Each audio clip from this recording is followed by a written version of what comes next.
La vida de todos los peruanos reflejada en sus voces. Habla Perú, habla. La opinión de todos, la opinión del Perú.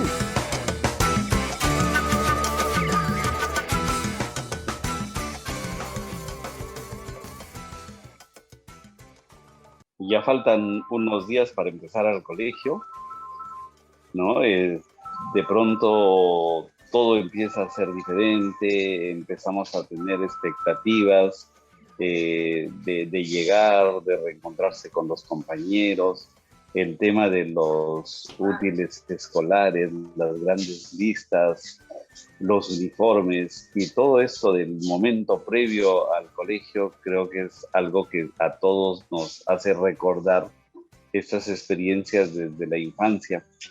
Esta sensación que teníamos, o yo también la tenía, de que ya las vacaciones habían llegado a su límite y realmente uno tenía muchas ganas de volver, encontrarse con los amigos, ¿no? Y esta sensación de tener todo nuevo y estas cosas pues eran un momento de ilusión.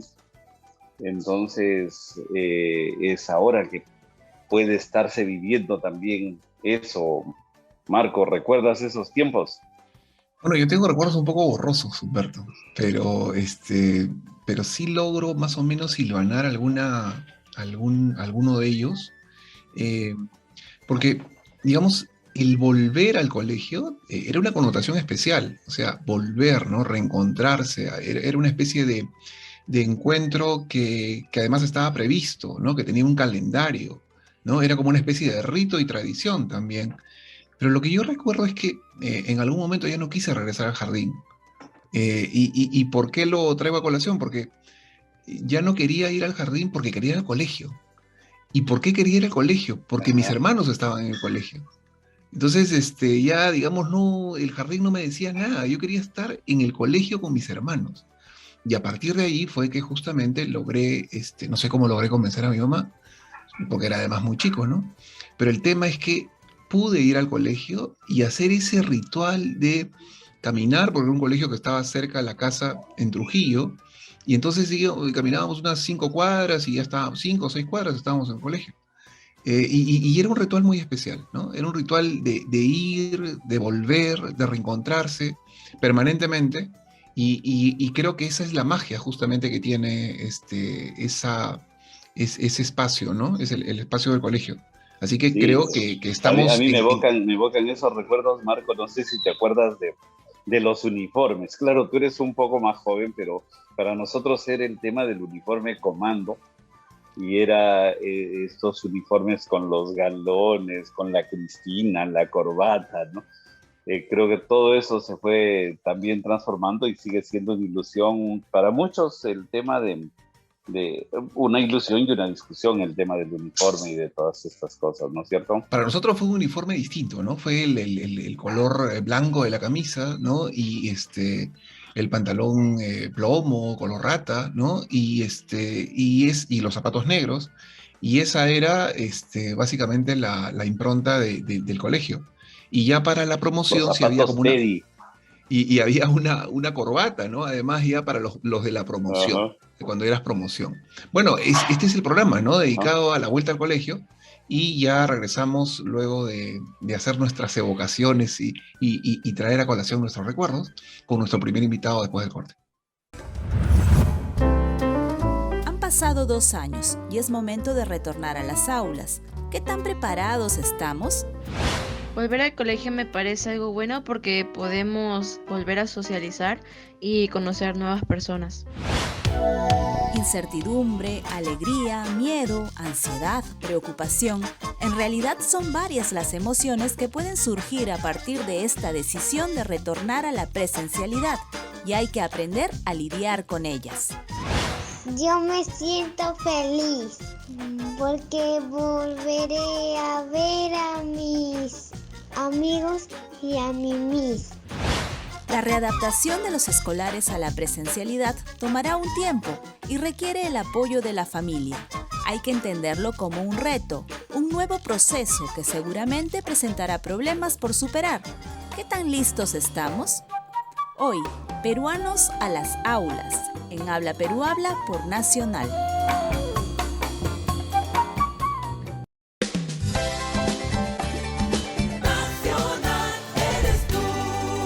Nacional, nace cada día. Estamos de vuelta después de la pausa. Este es nuestro programa de Habla Perú Habla, dedicado a la vuelta al colegio de los peruanos y peruanas a las aulas. Y bueno, también le damos la bienvenida a nuestro co-conductor, Hugo Aguirre, que ya está con nosotros. Hugo, tus palabras de introducción. Qué gusto verte, Marco. Qué bueno saber que Federico ya está aquí, que Humberto también. Estamos en pleno retorno a clases después de 2 años de pandemia y de clases remotas. Por lo tanto, para muchos peruanos, peruanitas y peruanitos, peruanos y peruanas, es un día muy importante, porque se retoma una forma particular de presencialidad, y quienes estamos fuera de ese circuito ahora lo vemos con preocupación, y es por eso que este programa está dedicado a peruanos en las aulas, peruanas y peruanos en las aulas. Gracias, Marco, por la bienvenida, y bueno, empezamos a conversar entonces. Yo creo que comenzamos de una vez, ¿no te parece, Humberto? Ya tenemos a Federico Arnillas, presidente de la Mesa de Concertación para la Lucha contra la Pobreza, y bueno, estamos muy contentos de tenerlo con nosotros. Adelante, Humberto. Sí, dando la bienvenida a nuestro ya amigo y un compañero también en estos análisis, en estas reflexiones. Federico, bienvenido a Habla Perú Habla. Estamos entonces planteando de arranque este tema sobre la vuelta al colegio, pero sobre el eje de la presencialidad. Creo que mucho se ha debatido sobre este punto. Una cosa es volver al colegio de modo virtual, otra cosa es de modo presencial. ¿Cómo tú estás viendo esta situación? ¿Cuál es tu primer análisis en torno a esto? Adelante, Federico. Una cosa que me preocupa es generar demasiada ansiedad en las chicas y chicos de la vuelta al colegio, porque creo que va de la mano de este clima de tensión, de que sí, que sí no, y creo que hay que bajarle la tensión, ¿no? En especial para los que están de retorno, no para los que van por primera vez, digamos, no porque es la ansiedad de la primera vez, pero para el retorno creo que hay que bajarle la ansiedad, creo que hay que señalar que es un espacio que no va a ser igual que antes, aunque nos gustaría que fuera, ¿no es cierto? Y que en ese entorno hay que aprovechar las cosas que se han tenido en el distanciamiento para reconocer qué se ha aprendido y sobre esa base reconstruir vínculos, ¿no? 2 años son un montón en la vida de un chico o una chica de 10 años, ¿no? O de 12 peor, ¿no es cierto? Porque justo pasas de... Entonces, creo que eso es lo primero. Me parece que es súper importante, y los primeros que generan ansiedad son los papás y las...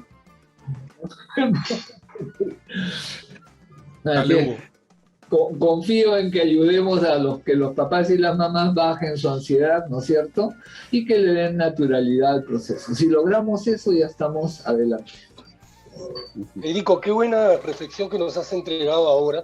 Creo que es importante entrar o seguir entrando por ese camino, el de la ansiedad respecto al reinicio de las clases escolares en formatos distintos, porque una de las cosas que está empezando a ocurrir ahora es que no es solamente virtual, los chicos están yendo al colegio, van a tener presencialidad varios días a la semana, en otro momento se van a tener que conectar, y bueno, yo creo que estas son las cosas que generan, como tú dijiste hace un momento, una mayor ansiedad en los padres, pero además este es un problema de carácter global.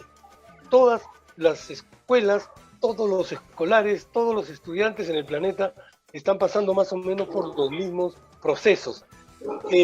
¿Cómo crees que ha cambiado a la infancia y la juventud estas particularidades, Federico? Mira, a pesar de las dificultades que han tenido un sector muy importante de niñas y niños y adolescentes para acceder a la virtualidad como forma o como canal para aprendizaje, me parece que ese es el escenario del futuro. digamos, el acceso con todas las restricciones que puedan haber habido de enfrentarse a esta tecnología como estamos haciendo nosotros, ¿no? Creo que es el nuevo escenario. Y no es un tema de pandemia, es un tema de cómo se están organizando los empleos, las profesiones, los negocios. Yo no veo una vuelta atrás. Yo lo que veo es cómo aprovechamos estos 2 años con todos los desajustes que puedan haber tenido para lograr una apropiación más profunda de estas tecnologías, ¿no? Y de incorporarlas con todo su potencial en nuestras actividades. A los que nos cuesta más es a los abuelitos, ¿no? Ninguno de ustedes es abuelo, por supuesto, pero yo sí. Estamos en camino todos. Sí, muy encaminados. Pero te falta caminar bastante. Yeah. Mira, con 4 nietos de distintas edades, ¿no es cierto? Y una nieta adoptiva que es una maravilla, la chica, ¿no? Uno, digamos, va encontrando las potencialidades de las tecnologías y también sus costos, ¿no? Los chicos también dicen, no, ya no quiero más. Interesante, ¿no? Porque antes el problema era decirle al chico, oye, deja el aparato. Deja el aparato, sí. Ajá. No quiero ver. Federico, en eso último que señalabas, del ya no quiero más, no sé por qué, yo tengo un oído un poco musical, entonces tú dijiste ya no quiero más y yo inmediatamente instalé a Camilo Sesto diciendo ya no puedo más, ¿no? Entonces, claro, ¿no? Entonces, pero voy a esto, mira, normalmente con el tema tecnológico se piensa básicamente en esta parte de los aparatos, lo que comentabas, ¿no? La adaptación, el formato, la técnica. Pero las tecnologías también tienen una dimensión que impacta en las emociones. Y entonces esa referencia a lo emocional hace que esa ansiedad de la que tú hablabas se torne pues un desafío que va cobrando un poco más de dimensión, porque ya no solamente es la ansiedad del reencuentro o de qué va a pasar cuando vaya, sino toda esa ansiedad acumulada que dialoga con el uso de la tecnología durante los 2 años. Y además, por un asunto que me parece que ha tomado mucho protagonismo ahora, que es esta idea de que a todo le estamos poniendo el apellido híbrido. Entonces, la guerra es híbrida, la escuela también lo va a hacer, ¿no? Por esta idea de la combinación. Entonces, la hibridez comienza a ser un asunto que está por todos lados. ¿Qué nos puedes comentar de esta circunstancia? Quizás lo que haya que hacer es cambiar la palabra. A veces las palabras dicen cosas y transmiten emociones que no son las apropiadas, ¿no? Uh-huh. Una cosa es decir híbrido y otra cosa es decir mixto. ¿No es cierto? Entonces es un proceso mixto con presencialidad y no presencialidad, y el mixto te permite mirar, ¿no?, las oportunidades que cada componente te da. Entonces la presencialidad te da determinados componentes, pero también te daba restricciones. El ingreso, digamos, a un espacio como el de Internet te da una potencialidad de sistemas, fuentes de información, de imagen, de combinar imagen, de hacer tú, o sea, no ser un usuario pasivo, sino convertirte en un usuario activo y de generar tu programita de juegos y ensayarlo con tus amigos, con tus amigas, o sea, o de explorar sobre temas que tienes curiosidad y que no tienes a quién preguntarle. Y a veces a los papás o a los abuelos no nos gusta, pero eso existe. Y si aprendemos, más bien nosotros, ¿no?, los que somos mayores de 21, lo decían antes, ¿no? A manejar la tecnología, a enseñarles, no a que no vean, sino a que discriminen, ¿no es cierto?, en el uso de la tecnología, qué es lo bueno, qué es lo regular, qué es lo malo, por qué es malo, ¿no? O sea, construir capacidades, juicios de valor, ¿no? La verdad es que Federico, sí, yo creo que hay un tema y que nos estamos enfocando fuertemente en esto, presencialidad, virtualidad, tecnologías y todo, pero creo que debemos recordar que la educación estuvo en cuestión previo a la pandemia, ¿no? Entonces, más bien claro, la pandemia puede haber puesto en debate y debería haber puesto más en debate a la educación de lo que lo estamos reduciendo, porque finalmente reducimos el tema a presencialidad, virtualidad, uso de tecnologías, y no creo que eso sea lo más relevante en la problemática de la educación, ¿no? O sea, yo creo que la educación ha estado como de espaldas a la vida, de espaldas al desarrollo, o sea, la formación y el trabajo, la actividad en los colegios, muchas veces totalmente desfasado, ¿no? Con conocimientos irrelevantes, ¿no? Y creo que también nos ha ido poniendo, de hecho, un tema en que la educación no solamente tiene una función de aprendizaje de competencias productivas, digamos, lo cual lo hace muy mal, ¿no? Forma competencias que no se necesitan y deja de formar aquellas que se necesitan, pero también ha puesto de manifiesto esto que nos hablaba Marco, el tema de la parte sentimental, la parte emocional, o sea, prácticamente al margen. Y tal vez ahora, cuando hablamos de presencialidad, lo estamos asociando más a la educación en esa potencialidad, en la potencialidad de desarrollar inteligencia emocional, mejores reglas de convivencia, ¿no? Entonces me parece que se está reduciendo, no sé qué te parece ahí, Federico, hay un reduccionismo del debate, hay una reducción del debate, cuando detrás está, me parece, cuando hablamos incluso de vuelta a lo presencial, pues hablamos de una infraestructura educativa precaria.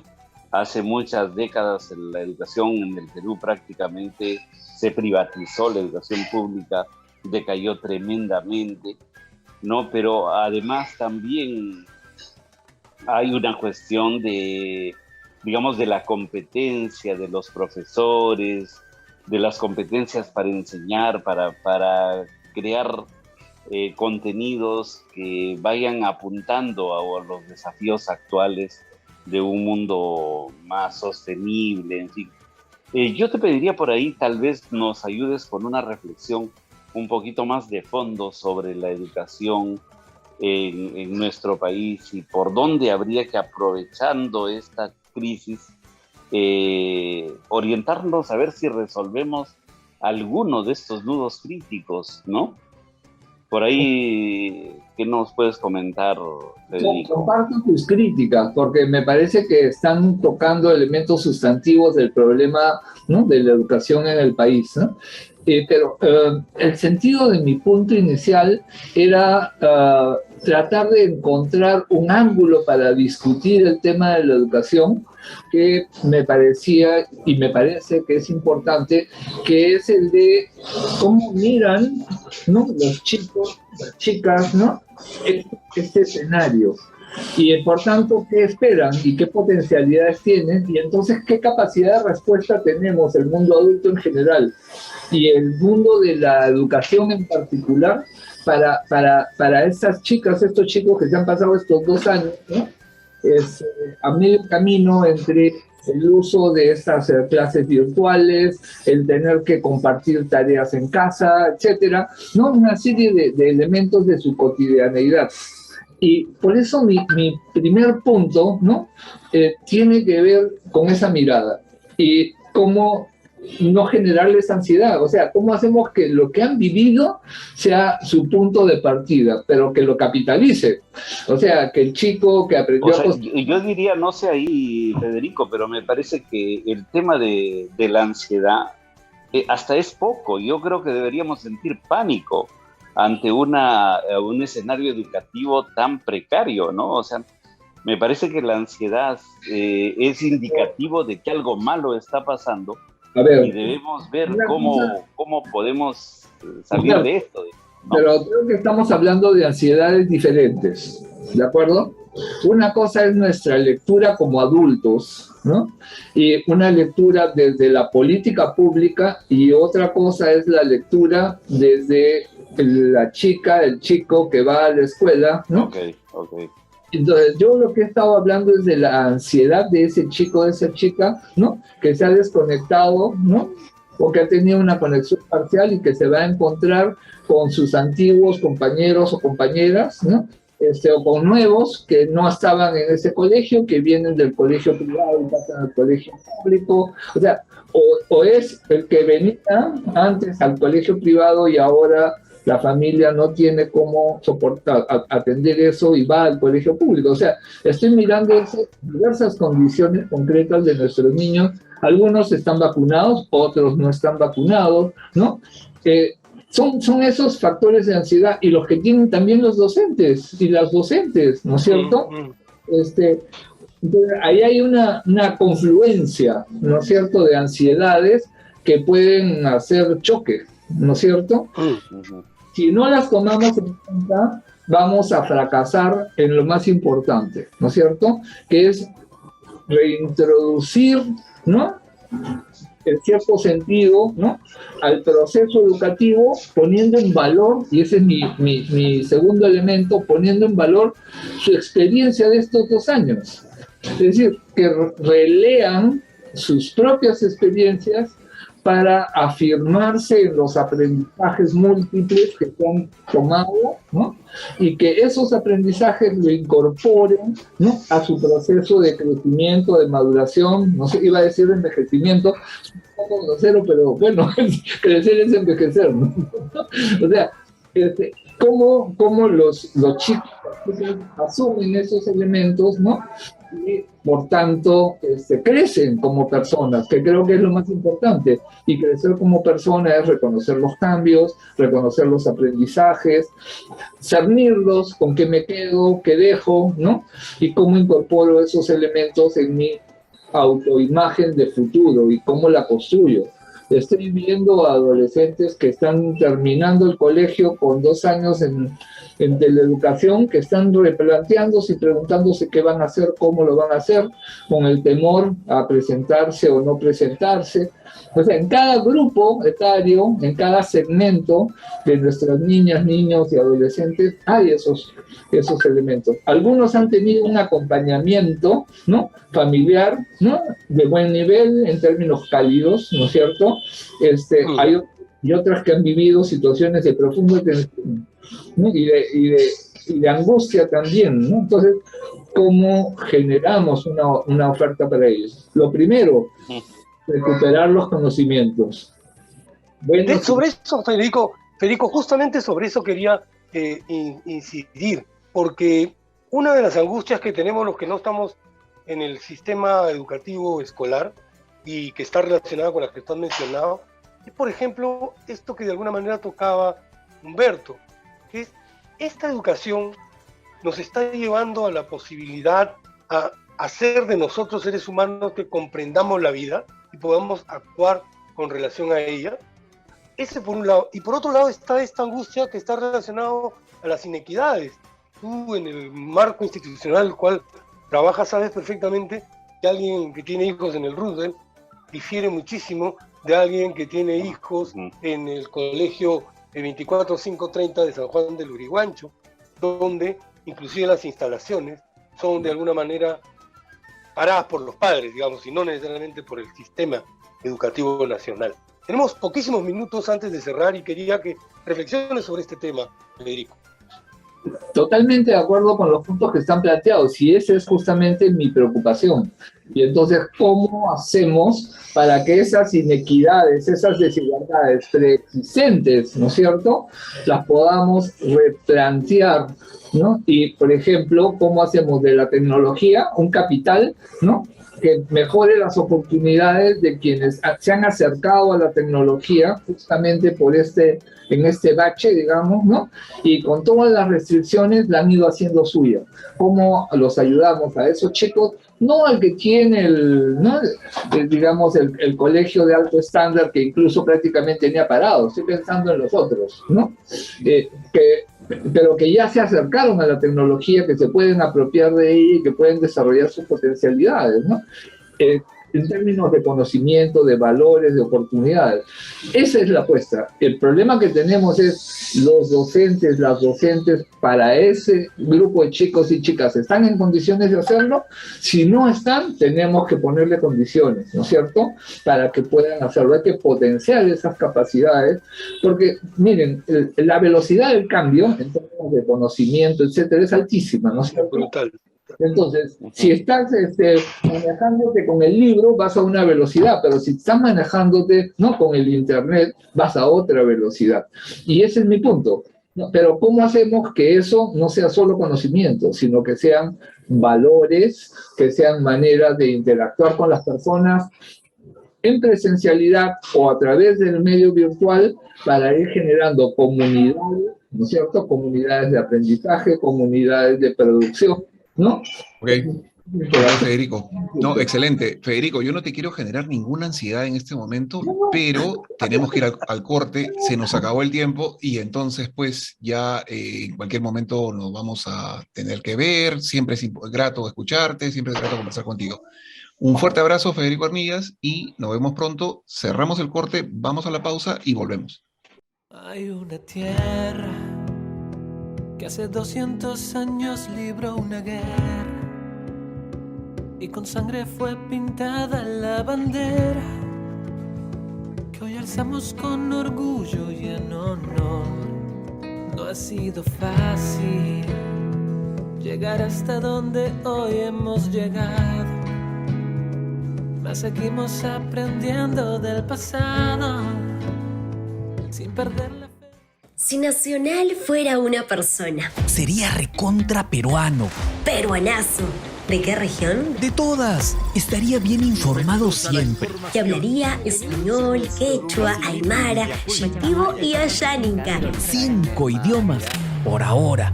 Tendría gustos eclécticos. Sería un criollazo de corazón andino que celebra con cumbia amazónica. Y tendría en su playlist rock nacional, música de los 80s, ritmos afrolatinos. Y para los momentos de calma, música clásica.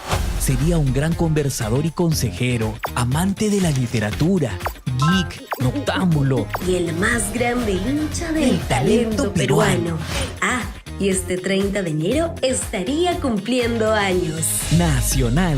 85 años de identidad, cultura, información y orgullo por lo nuestro. Queridas y queridos oyentes de Habla Perú Habla, estamos de vuelta en nuestro programa sobre los peruanos a las aulas, de retorno a las aulas. Hemos estado en la primera parte con Federico Armillas, un sociólogo y presidente de la Mesa de Concertación para la Lucha contra la Pobreza, que nos ha hablado precisamente de la relación entre tecnología, formación educativa y la hibridez con la que a veces muchos de nosotros emprendemos nuestra relación con lo educativo a través del Zoom. Y ahora tenemos una segunda parte, un bloque importante, en la que estarán con nosotros Carla Gamberini.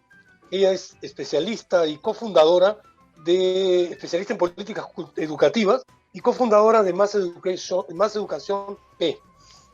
Y además nos acompaña Margot Cambones, que está en Ancash, y ella es una maestra bilingüe, que también va a participar en esta discusión que tenemos sobre el retorno a las clases de los jóvenes y estudiantes pequeños. Así es que Hablantes está en sus manos el proseguir esta reflexión sobre el tema. Adelante, Humberto. Bien, hay una pregunta que venimos arrastrando, digamos, sobre este tema, y es que para todos es claro que la pandemia y con ello el énfasis en la virtualidad ha sido un punto de crisis o un estímulo muy fuerte sobre el tema de la educación. Sin embargo, también debemos recordar y queremos un poquito ponerle énfasis también en esta pregunta a que ya la educación venía en crisis y la pandemia, si bien una amenaza, también podría haber sido una oportunidad para corregir muchos problemas estructurales de la educación. Mi pregunta para nuestras invitadas, para que inicien su reflexión, es cuánto hemos aprovechado o estamos aprovechando esta crisis para intentar resolver problemas estructurales de la educación, o por el contrario, esto va a profundizar esos problemas estructurales, ¿no? Adelante, Carla y Margot, que nos acompañan en el programa. Sí, claro, Humberto. Muchas gracias por este espacio para hablar de la importancia de la educación, que es algo que en realidad en el país en los últimos 2 años no se ha visto como prioridad. Así que gracias por estar por este espacio. A ver, es súper importante lo que mencionas, porque efectivamente ya antes de pandemia, Perú y Latinoamérica eran regiones, eran espacios con una crisis de aprendizaje muy fuerte. El Banco Mundial lo ha diagnosticado de esta manera. Crisis de aprendizaje significa que los estudiantes no estaban aprendiendo en el nivel que deberían, en la edad que deberían. Entonces teníamos más del 50% de estudiantes, por ejemplo, que no entendían la resolución de un problema matemático o no podían tener la comprensión lectora en el nivel que deberían para su edad. Lo que hizo la pandemia, lamentablemente, y más que la pandemia en realidad, las políticas educativas y las prioridades educativas para asumir la respuesta a la pandemia, ha sido lamentablemente perjudicar más este tema. Hoy Perú no tiene una evaluación de aprendizajes que ha hecho.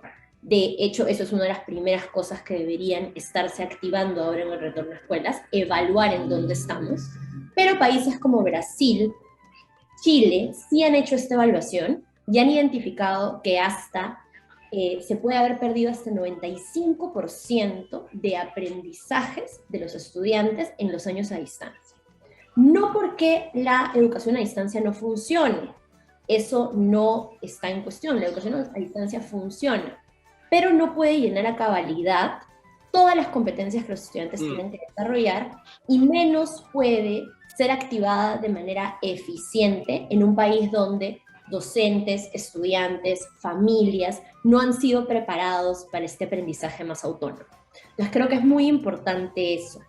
Y lo que mencionas, Humberto, es súper importante en el sentido de la pandemia pudo ser unos años para aprovechar, por ejemplo, en remodelar colegios, en invertir en infraestructura, además del tema de aprendizaje, y tampoco se ganó el tiempo para eso, lamentablemente. Carla, vamos a volver luego contigo, pero ahora quiero preguntarle a Margot Camones, justamente por esta condición de ser maestra bilingüe, de cómo en el contexto de la pandemia la educación intercultural bilingüe también ha planteado algunos desafíos, y se han planteado incluso, recuerdo, algunas polémicas en torno a la difusión de contenidos que uno diría, pero eso sería inimaginable, no se habría dado en un contexto presencial. En el contexto virtual hay algunas cosas en términos de concientización, de no discriminación, de diversidad, que han podido ser expuestas, y además a través del recurso de la televisión y del canal del Estado, han podido ser, digamos, tener una escala ampliada, muchos lo han podido ver. ¿Cómo evalúas eso, Margot? Ahí aparentemente uno vería algunas ventajas. ¿Cómo hacemos el balance en el contexto de la educación intercultural bilingüe desde tu experiencia? Adelante. Buenas tardes a todos. Saludar a todo el equipo de Habla Perú Habla. Ciertamente, gracias por el espacio, porque nos permite reflexionar desde varios ámbitos. Para el Perú, un país con 55 pueblos originarios y 48 lenguas originarias, definitivamente ha sido una oportunidad para reflexionar sobre estas brechas existentes. Las brechas enormes que hay en el tema de, digamos, de acceso a una educación de calidad, tanto por los medios virtuales, los medios digitales y también los otros medios, como has hecho mención. La televisión tiene un alcance a determinadas zonas, no a todos. Eso ya de por sí es una enorme preocupación. La radio sí es un medio de comunicación importante que acompaña día a día a las familias y se constituye la principal herramienta para poder llegar a los estudiantes. Sin embargo, esta es volátil, es rápida, es fugaz, entonces exige de una mayor colaboración de la familia, de las personas que están al entorno de los estudiantes. Entonces, esto hace que finalmente se ponga nuevamente a la familia, a la comunidad en colaboración para desarrollar competencias en nuestros estudiantes, porque nuestros estudiantes no son estudiantes que vienen sin conocimientos, ellos tienen conocimientos, ellos actúan en el cotidiano, ellos tienen formas de vida, ellos tienen formas de aprendizaje y su pensamiento relacional es mucho más desarrollado, entonces se ayudan de esto que hace con la escuela. Ahora, el Ministerio de Educación también ha dotado experiencias de aprendizaje por la web, y la web pues es de poco acceso porque tenemos pueblos en los cuales ni siquiera existe el teléfono celular básico porque no hay cobertura del teléfono de ningún medio. Entonces, ¿qué hace? Ahí ha venido también otra potencialidad de nuestros maestros, innovar sus prácticas para poder llegar a hacer alianzas con las tiendas, con los transportistas, para entregar a los estudiantes medios por los cuales ellos puedan seguir desarrollando. Entonces, esto ha generado oportunidades, ciertamente, para que el Estado estructuralmente repiense el sistema educativo, y es una buena oportunidad para afrontar diversos problemas, pero también, por otro lado, ha generado que las familias se reinventen, las familias innoven sus propias prácticas, los estudiantes empiecen a aprender. Hemos observado, por ejemplo, muchos estudiantes que han hecho gala de su aprendizaje propio y poder ponerlo a las redes si es que estas han tenido acceso. Entonces, Margot, permíteme interrumpirte, porque lo que estás mencionando nos llena a nosotros de curiosidad y también de optimismo, porque, digamos, hay una avenida creativa, digamos que independiente del propio sistema educativo, que hace posible que estas iniciativas que mencionas mejoren la educación de los jóvenes, ahora utilizando tecnologías o vías alternas. En estos espacios rurales, en esta parte del Perú, que a veces desde Lima ni vemos ni sentimos, ¿tú crees que los indicadores que mencionó hace un momento Carla son los mismos? Me refiero a que se ha perdido y probablemente salgamos otra vez últimos en la prueba PISA, pero hay aprendizajes que tú rescatas. Cuéntanos un poco de eso, por favor.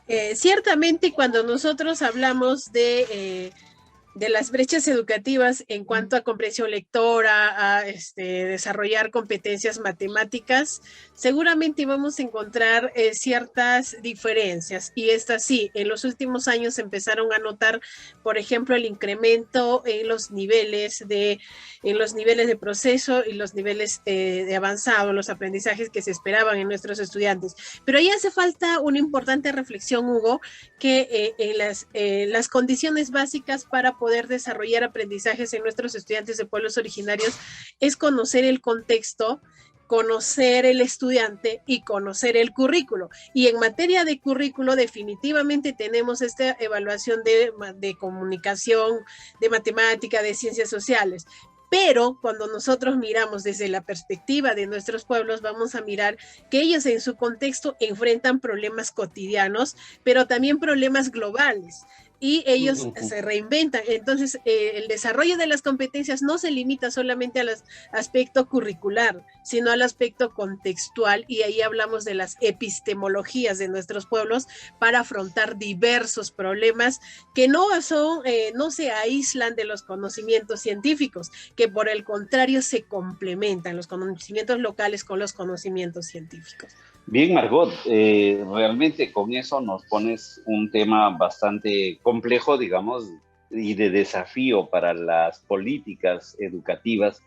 Y acá quisiera volver con Carla para que exploremos un poquito hasta qué punto las políticas educativas están permitiendo este tema de la articulación entre lo local, entre lo global, están permitiendo la articulación de estas diferentes epistemologías, que algunas, digamos, tal vez dan un mayor soporte a la convivencia que otras, unas se orientan más a lo productivo, otras un poquito a la sostenibilidad, ¿no? El desafío en realidad es grande, pero lo que uno escucha ahora es prácticamente el tema de que la política educativa se reduce en el tema de lo virtual y lo presencial, y se da la impresión que si se volviera a lo presencial se resolvería el problema educativo. Entonces, no sé, Carla, por ahí te pediría una reflexión sobre cómo abordar las políticas educativas. ¿Qué podemos hacer para construir una política educativa que realmente intente dar cuenta de los problemas principales, tanto en el desarrollo de competencias, cuanto en lo que sería una educación para la propia vida, para la convivencia, para una convivencia de paz, ahora que estamos en un contexto también de guerra? Adelante, Carla, por favor, con tu reflexión sobre esto. Sí, claro. Lamentablemente, como lo mencionas, hoy el discurso principal, tanto en medios de comunicación como en política educativa, se ha reducido a retornar a las escuelas. Y esto es porque Perú es uno de los pocos países del mundo que no le puso la prioridad cuando debería. Hoy ya deberíamos estar discutiendo no solo cómo retornar, es decir, no solo si volver a la presencialidad o quedarnos en la virtualidad, sino efectivamente qué es lo que tenemos que hacer para mejorar los aprendizajes. Tal cual Margot menciona, los aprendizajes efectivamente no son solo lo que mide PISA. PISA es un indicador internacional muy valioso para hablar de competencias básicas. Sin embargo, hay muchísimo más que hacer en temas de construcción de aprendizajes. Entonces, una reflexión hacia lo que mencionas es, por ejemplo, reconocer primero que la política educativa no puede ser diseñada, liderada e implementada solo desde un gobierno central o solo bajo la rectoría única del Ministerio de Educación. Por algo la educación tiene unas ramas de implementación en todas las regiones y a nivel de localidad, que son las direcciones regionales de educación y las UGELs. Hoy, lamentablemente, para la propuesta de política pública, no hay mucha participación activa de estos órganos que deberían ser potenciados para poder efectivamente hablar de gestión de estrategias locales. Porque tal cual Margot menciona, la educación intercultural bilingüe es, por ejemplo, una estrategia completamente diferente que puede ser aterrizada, implementada de manera diferente en cada espacio. Con más Carla, educación que... Sí, yo quería preguntarte también, digamos, una cuestión incluso más desafiante aún, me da la impresión, porque este escenario de lo territorial, de lo escalar, de lo multinivel, digamos, de alguna forma la gestión pública lo ha ido entronizando progresivamente ya hace algún tiempo, pero creo que es el informe de desarrollo humano del PNUD del 2019 el que instala una cosa muy inquietante, es decir, la diferencia entre capacidades básicas y capacidades aumentadas. Y en el contexto de las capacidades aumentadas instala una que sí es algo que me parece muy rompedor, que es la capacidad de resiliencia frente a nuevas crisis desconocidas. Y creo que esa capacidad, en cualquier lógica de monitoreo, de competencias convencionales, no se está midiendo. O sea, y la pandemia instala esto, ahora viene una crisis muy fuerte aquí en Europa, donde estoy. Entonces, uno tiene la sensación que hay también, aparentemente, como la pandemia, de manera concurrente, una crisis de las propias competencias. ¿Cuál es tu opinión sobre esto? Sí, a ver, creo que es, dos puntos ahí, porque sí quería cerrar la idea anterior. Por ejemplo, desde Más Educación PE hemos identificado muchos docentes, no solo a nivel de educación bilingüe intercultural, sino a nivel de varios diferentes escenarios educativos, que han hecho muchas innovaciones a nivel local, que hoy podrían ser un eje para empezar a construir política pública local desde ahí. Entonces, por ejemplo, ¿no? Nosotros trabajamos con un docente en Pomacancha, Junín, que fue el primero que activó la educación desde los tambos. Mirar experiencias así implica ver efectivamente su impacto, implica ver en qué se centró ese docente, porque además no solamente fue activar la parte de aprendizaje, sino la parte socioemocional, que es fundamental, que se relaciona además a lo que mencionas también en tu pregunta, que voy a hacer en la segunda parte. Entonces, mirar esto y activarlo como política pública local es súper importante, y así como esta experiencia y las que Margot menciona, tenemos que empezar a construir desde ahí, ya no solo de arriba para abajo. Ahora, es decir, ya no solo del ministerio hacia escuelas, sino de escuelas hacia política pública. Ahora, lo que tú mencionas es muy importante. Hoy a nivel internacional lo que se ha entendido es que los niños y niñas no estaban preparados para trabajar de manera autónoma porque precisamente no tenían formadas competencias como resiliencia, como aprendizaje autónomo, como la posibilidad de entender el aprendizaje desde el error propio y reflexionar de ese error. Ya, hoy los digamos, educadores internacionales como Richard Gerber, por ejemplo, dicen que lo que tenemos que fortalecer es la autonomía. Yo estoy completamente de acuerdo con eso, pero para ello necesitas fortalecer a los docentes para que efectivamente puedan construir esa autonomía. Autonomía no quiere decir dejar a los estudiantes aprender solos, para nada, sino es todo un proceso que tenemos que ir trabajando. Entonces, volviendo a lo que decían antes, sí, no solamente se trata de pensar en retornar a las escuelas, sino en volver mejor. Entonces, ¿qué tenemos que hacer para que este retorno sea valioso e impacte más en la construcción de los aprendizajes y las capacidades socioemocionales de los estudiantes? Gracias, Margot. Gracias, Carla. Ahora, perdón, gracias, Carla. Por favor, Margot, quisiera que nos ayudes a entender algunas de las cosas que estamos reflexionando todos en este proceso. Mencionaste cuando interviniste hace un momento que en el mundo rural hay dosis de autonomía que van más allá de la escuela. O sea, los chicos viven en el campo y en ese espacio del campo tienen que hacer cosas que no hacen los chicos de la ciudad. Margot, ¿tú crees que eso hace posible que tengan alguna ventaja con relación a los capitalinos? Yo no quiero hacer ese distingo de que tenga o no tenga ventaja. Lo que sí quiero decir es que nuestros estudiantes de pueblos aprenden desde pequeños en la chacra con las actividades cotidianas que hace la familia. Y hay un aspecto fundamental que las comunidades, la concepción de las comunidades es que los que habitamos en ella, todos somos personas. Y como todos somos personas, la única distinción es que los humanos nos distinguimos de las otras personas, porque los animales son personas, los cerros son personas a las cuales hay que cuidarlos, hay que protegerlos. ¿Por qué? Porque nosotros no tenemos a la tierra como propiedad, sino nosotros somos parte de la tierra. Nosotros definitivamente nos relacionamos con ella con amor y cariño. ¿Y por eso qué significa? Significa que la sensibilidad humana va a desarrollar esta sensibilidad de concepciones diversas, de diversas formas de relacionarlos con todos los seres que existen en la naturaleza. Entonces, definitivamente, la educación que parte de la casa, que parte de la comunidad, y todos asumimos la responsabilidad de educar a los hijos, no es un solo derecho como se ve desde el Estado, sino es el derecho que tiene vinculación directa y repercute directamente en el ejercicio de todos los derechos existentes en la vida. Y entonces la solución de los problemas es la solución colectiva. Bien, Gracias, bien, Margot, creo que esa idea de la solución está mucho en lo colectivo. Creo que es una idea magnífica para ir cerrando también este bloque. Realmente les agradecemos a Carla y a Margot sus planteamientos. Creo que han ayudado a reflexionar también a nuestro público y a nosotros sobre este tema.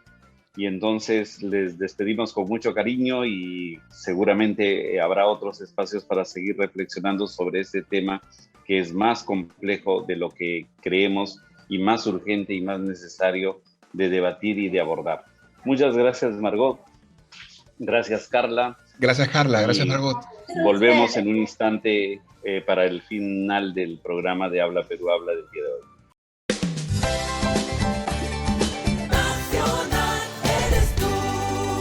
Nacional, nace cada día. Hola amigos de Nacional, soy la doctora Gretchen Lavado, supervisora de la línea 107 de salud, y el día de hoy quiero comentarles sobre la nueva implementación que hemos hecho dentro de nuestra opción 5 de la línea 107. ¿En qué consiste esto? Consiste en brindarles toda la información necesaria para un correcto retorno del año escolar de nuestros menores hijos.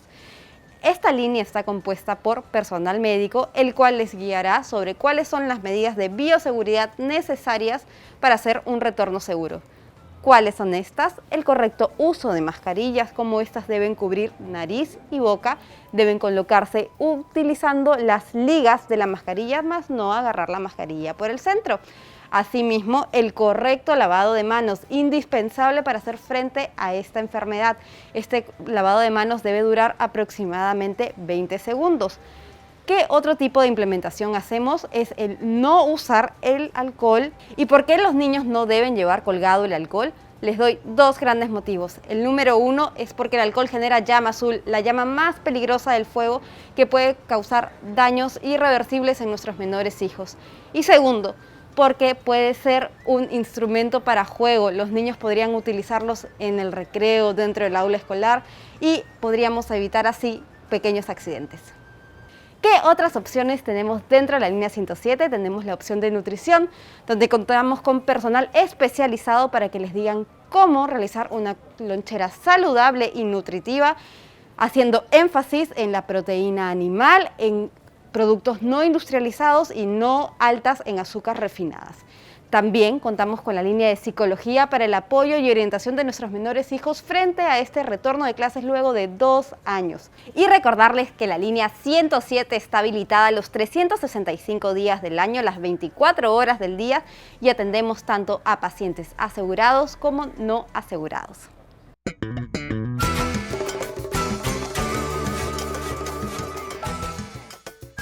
Bien, hemos llegado al final del programa de hoy de Habla Perú Habla, hablando sobre el tema de la educación, sobre el tema de la vuelta al colegio. Y bueno, hemos tenido invitados excelentes que nos han ayudado a reflexionar sobre este tema. Tal vez desde este planteamiento inicial que nos hacía Federico sobre el tema de las ansiedades de la vuelta al colegio, y de repente también sobre los recuerdos de cada uno de nosotros y las nostalgias de volver al colegio, ¿no? Sin embargo, creo que se fue planteando una idea que a mí me parece central, ¿no? Y que la reflejó de alguna manera Carla cuando dice que debemos volver, pero volver mejor.